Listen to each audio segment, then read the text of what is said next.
সব জল্পনার অবসান ঘটিয়ে অবশেষে বিশ্বকাপের চূড়ান্ত প্রস্তুতির জন্য স্কোয়াড ঘোষণা করেছে Iran.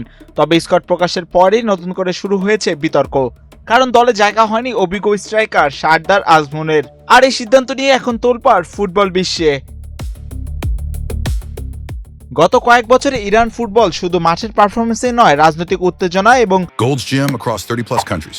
With over 700 plus locations worldwide. Train anywhere, belong everywhere. আন্তর্জাতিক সম্পর্ক নিয়েও বারবার আলোচনা এসেছে। এবারও তার ব্যতিক্রম ঘটেনি। আন্তর্জাতিক বিভিন্ন গণমাধ্যমের রিপোর্ট অনুযায়ী সংযুক্ত আরব আমিরাতের শাবাব আল আহলির হয়ে খেলা আজমুন নাকি সরকারের প্রতি অবিশ্বস্ত আচরণের অভিযোগে জাতীয় দল থেকে বাদ পড়েছেন। মূল বিতর্ক তৈরি হয় দুবাইয়ের শাসক মোহাম্মদ বিন রাশিদের সঙ্গে তোলা একটি ছবি সামাজিক যোগাযোগ মাধ্যমে পোস্ট করার পর থেকেই।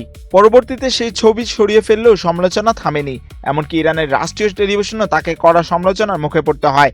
অথচ এই আজমুনি ইরানের হয়ে 91 ম্যাচে করেছেন 97টি গোল এবং খেলেছেন টানা 2টি বিশ্বকাপ।